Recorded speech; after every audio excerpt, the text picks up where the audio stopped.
Mbote bandeko dimanche malamu bisika nyonso bino bozali bokutani na pokwa na lelo. Tolingi ko partager pensée du jour pona dimanche ya lelo.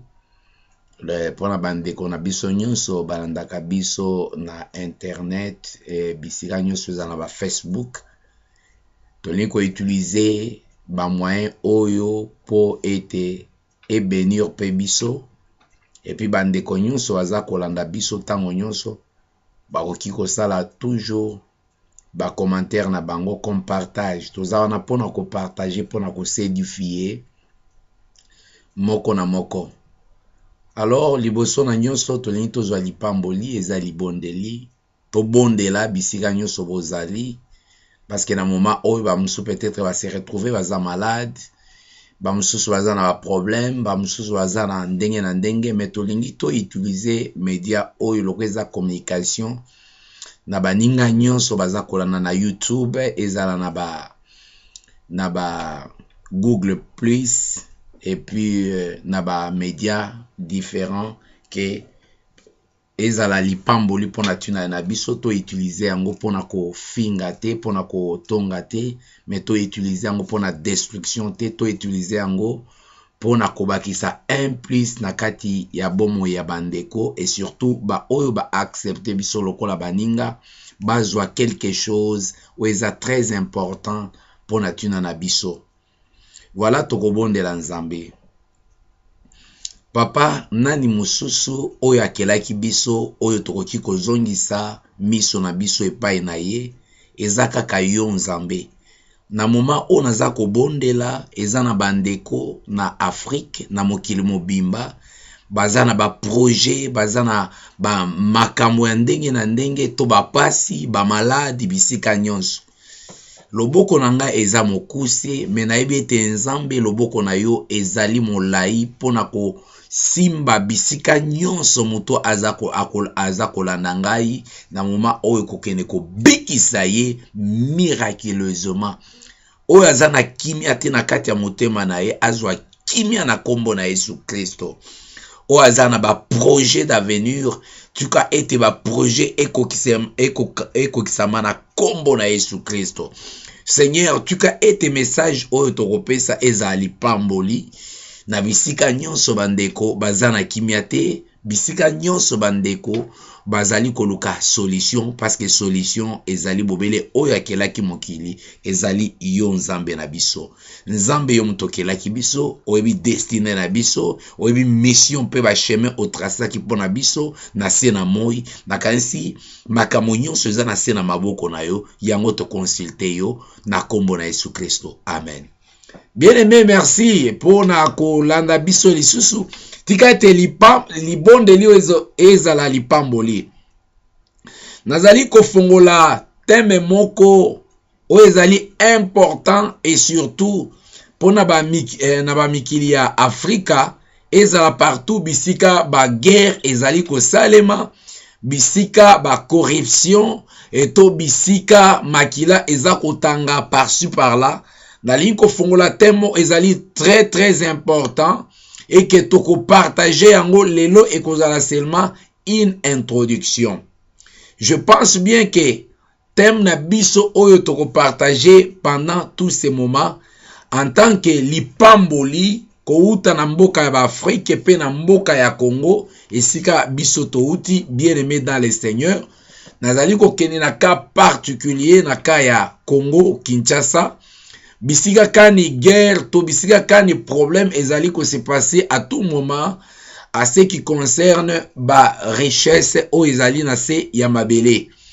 En tant que serviteur de Dieu, en tant que pasteur, apport na biso oyo Nzambe akelaki biso ke tozala ba serviteur na kati ya mboka wana apport na biso ezali nini bien-aimé. En tant que serviteur de Dieu, en tant que pasteur, en tant que mutu oyo azali na pasi na kati na motema komona tango nyonso makila ezali kosopana kowelana na kati na biso nalingi seulement kozongisa nano tozonga na molongo na biso moko nano tout d'abord basali na Nzambe. Thème nangai to sujet nangai to zonga na makomi ya Nzambe biso basali na Nzambe. To se positionner na kati ya ba situation nyonso par rapport na liloba na Nzambe. Parce que tozali fondé, établir sur les rocs qui est Jésus. Jésus nde aza kopesa biso forme et puis forme wana nde toza komema na église. Bien-aimé dans le Seigneur, nazali kosenga na moment oyo bien-aimé ete moment oyo ezala moment na yo oyo moment oyo ezala moment ya ngai na yo to réfléchir. Ezali moment kitoko ngai na yo to ko réfléchir pour na tina na oyo etali liloba na Nzambe et puis na oyo etali mboka na biso oyo to bengi Congo DRC. Tozana basali na Nzambe na kati ya mboka ya Congo ebele partout. Et puis basali na Nzambe bapanzani na mikili ya poto et puis partout. Nzambe asali biso grâce ke na ngolu na ye tozala basali na Nzambe. Mais Nzambe akabolaki makambo nyonso na ndenge ye moko amonaki. Bien-aimé dans le Seigneur, ce qui n'a se rappelé très bien, au komona na kati ya province, na kati ya coutume, na kati ya province ya ba Congo, balobi ezana makungu. Makungu ezali ba pilier, o ba bengi pilier. Pilier wana ezali oyo batiaka na kati ya forme ya mbabola po ete ela balambela yango. Donc eza mabanga misato batiaka, batie nzungu batie koni na se. Eza ba pilier o esimbi nzungu po ete koni ekota e soutenir nzungu wana. Tomoni toujours eza na chiffre 3. Babi makungu wana ezali ba pouvoir, babi ke tozali na pouvoir ya business, tozali na pouvoir social, tozali na pouvoir et puis spirituel. Qu'est-ce qui se passe aujourd'hui? Tu as un message oyo. Na un message oyo directement pour nous révéler sur na livre ya Apocalypse. Biso nyonso tozali côté ya tolobi ke tozali na 7e âge de l'église. Ce qui biso ba serviteur de Dieu totali ke tozali na 7e âge de l'église. Message ya 7e âge de l'église ezali nini? Et par rapport na politique actuelle, oyo ba serviteur de Dieu biso tolingi kokota na kati ya politique. Nakanisi libération na biso, combat na biso, libération na biso, ya mboka na biso, eza libération physique et mais libération oyo ezali tellement il faut ebanda na kati ya spiritualité. On a kati libération ya spiritualité, eza na ba principe bien établi spirituellement pour en vaincre. Bien-aimé dans le Seigneur, nulle part dans la Bible, Jésus-Christ, qui est notre modèle, nano a osate kofingate, un pasteur, un serviteur de Dieu. Moi, guerre oezana Congo, il y a un temps pour toutes les choses sous le soleil. Eza guerre moko, eza natan na yango, eza pe na fin na yango. Mais to perdre équilibre ya ministère te. Toti kalaba homme de Dieu, toti kalaba arbitre. Pourquoi? Parce que politique, il y a 7e âge de l'église. Ezali politique, il y a Babylone. Na otanga verset moko. Na kati ya verset wana ekosenga biso to méditer. To méditer ngo très bien. Bien aimé dans le Seigneur. Apocalypse chapitre 13. Na tangi premier verset. Na deuxième verset. Puis j'ai vu monter de la mer une bête qui avait 6 cornes et 7 têtes. Et sur ces cornes, 10 diadèmes. Et sur ces têtes, des noms et des blasphèmes. La bête que je vis était semblable à un léopard.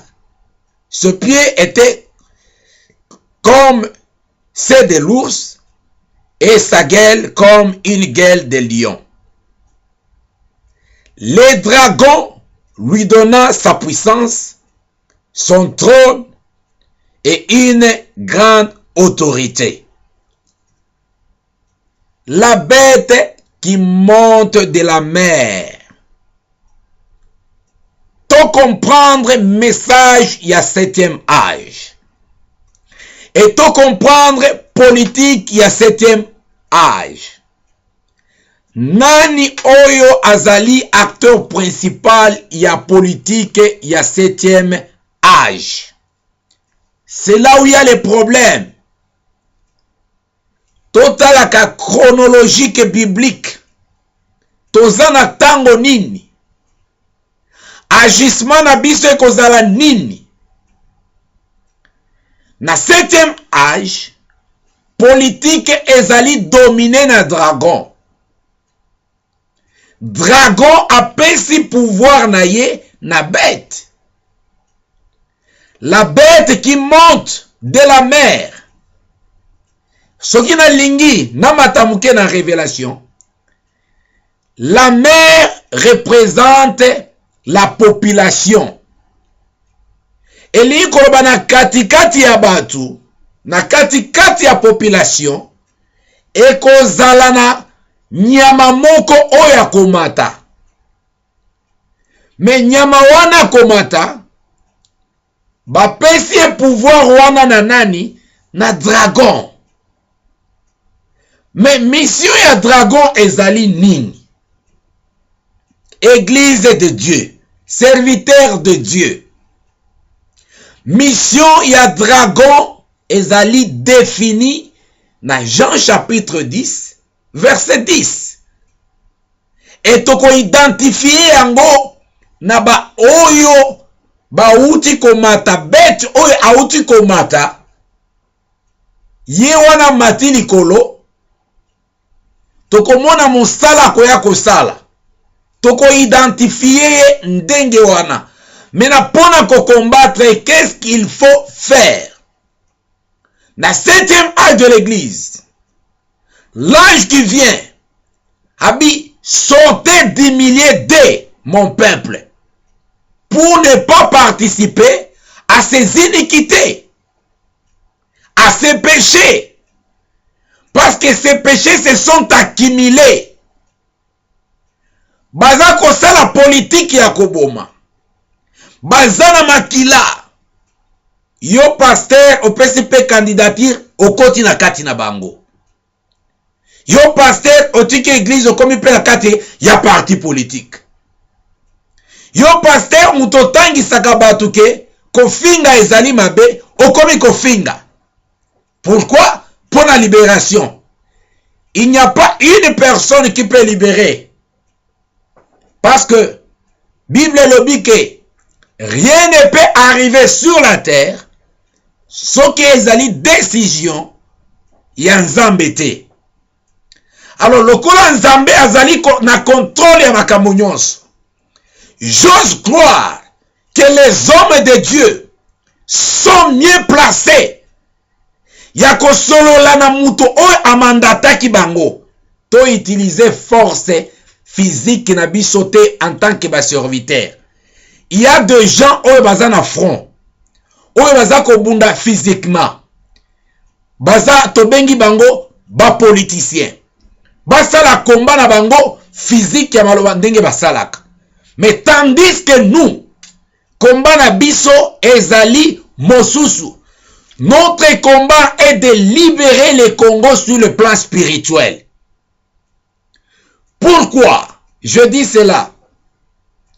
Ce qui toza kolongola moto sur le plan physique. Mais ce qui, le même personne, moto toza kobundana physiquement, alongwe, mais spirituellement balatisi mission na ye na moto mususu, otomona zande konabiso, toko tombe na même cas.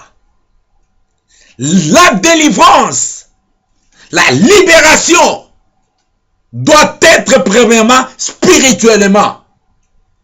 Et pour la spirituelle, il faut que les règles de la spiritualité doivent être respectés. Jésus, le kola qui na libération ya mutu, il n'a pas osé. Il y a qu'on chercher pouvoir. Il y a qu'on la parti politique. Il y a qu'on la nini. Aezaï baki ke ba proposa ke nyonso. Ou peut-être ba proposer penga na yo. Mais Jésus a baki ke ligne de conduite. Pour qu'on récupérer mutu, il faut qu'on récupère spirituellement. Et c'est pourquoi on a autozali côté. Il n'y a pas quelqu'un où il y a kotika na pouvoir éternellement. Jamais. Tous dans la limité. Un homme de Dieu, c'est un visionnaire. Il faut qu'on la musika. Après avoir soto koti na kofinga. Ce qui to koti to sali réputation en tant que pasteur. Makamunyo so eleki ba gouvernement nyo so eleki. Devons-nous rentrer encore dans l'église pour dire que bongi kolinga mutunyo son nzamba kela ou pas?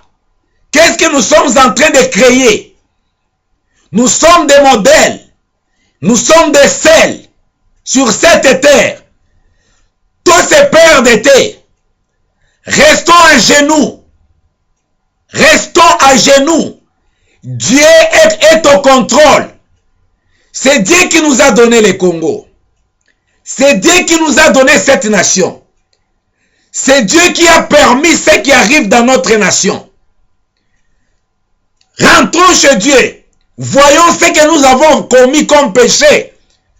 Poto que ne kofukama liboso ya peuple moko ya muke. Poto za na circonstance toza na yango. To zonga nano na kati na biso moko. To fukama. Tous les pères dans Zambé. Nous sommes un peuple de Dieu. Nous sommes un peuple de Dieu. Tozonga na makolo na Nzambe. Soki tozongi na makolo na Nzambe, na bosolo, sortez d'abord. Tobima nano na kati na bango. Na masanga na bango ya ba palais du peuple. Na masanga na bango ya ba conclave. Toluka Nzambe. To constituer une force spirituelle. Toluka Nzambe. Israël abanaye kobondela.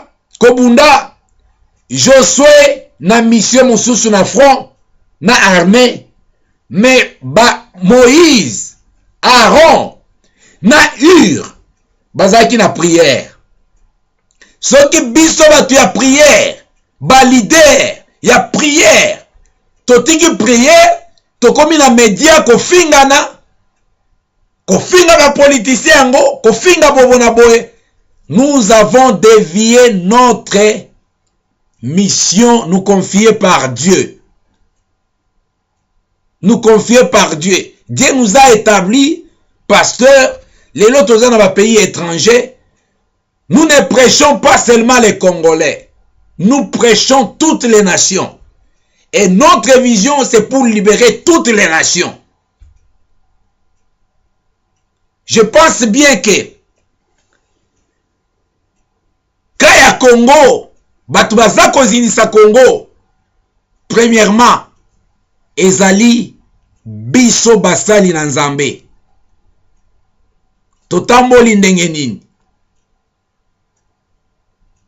Yaona lingaki totala. Message nanga lelo eza introduction. Pona kolobake, je vais parler sur la politique du 7e âge. Politique à 7e âge ezaki nini. Jean Assoufaki na politique à 7e âge. Qu'est-ce qu'il était devenu Jean? Directement na île à Patmos. Ça c'est la politique du 7e âge. Ceux qui ont nga toza ko partager même avis. Toza na droit te ko kene ko kota na kati ba décision na bango. Ba député o baleka ki baza ba serviteur de Dieu. Jusqu'à présent résultat ezanine. Ba o ba kota ki na kati ya mouvance résultat ezanine.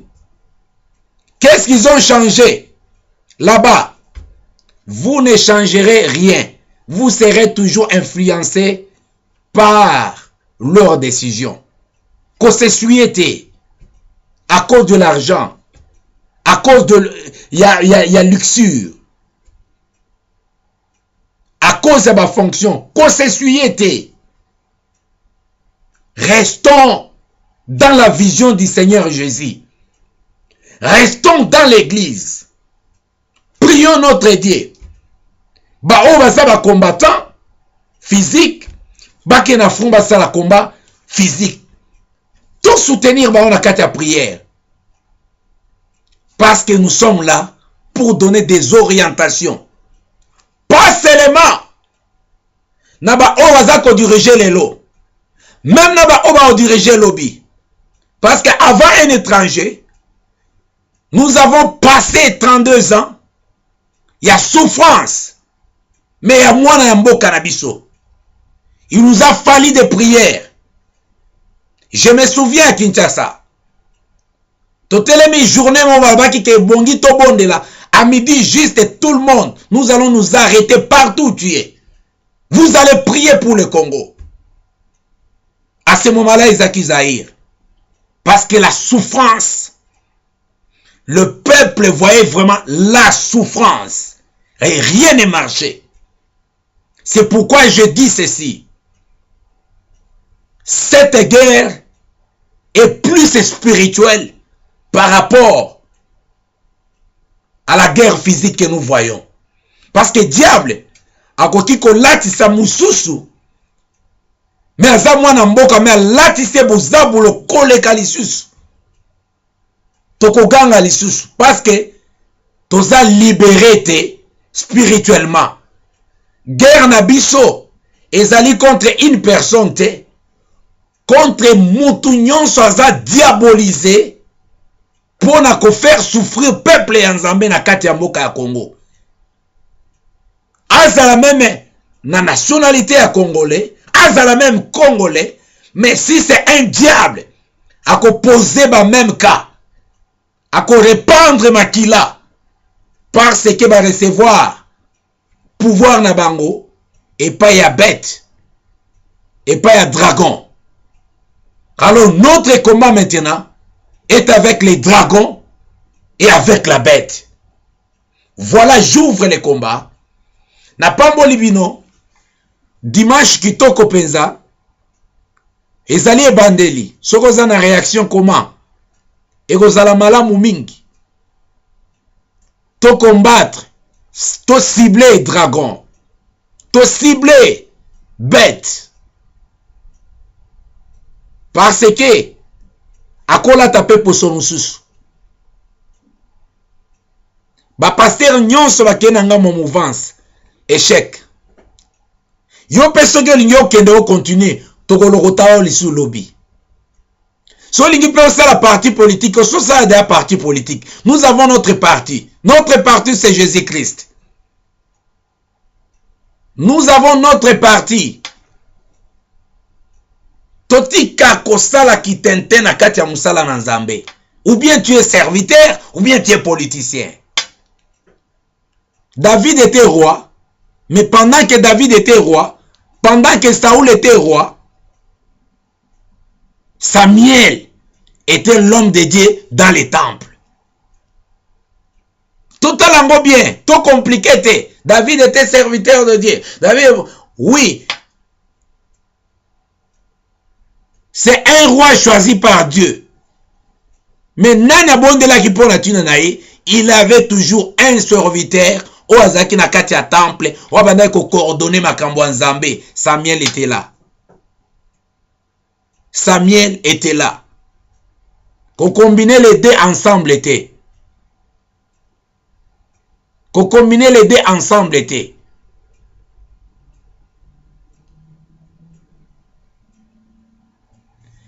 Nzambe nanga ya pambola bino. Nzambe nanga azala favorable. Nazali ko continuer ko bondela toujours. Que Nzambe oyo akangolaka akofini na okangola peuple na biso et surtout Afrique mobimba ainsi que la DRC Congo. Ezawa bino Pasteur Léon Nzambe pambola bino, bon dimanche na kombo na Yesu Kristo. Wazali mokonzi na biso, tolobi amen.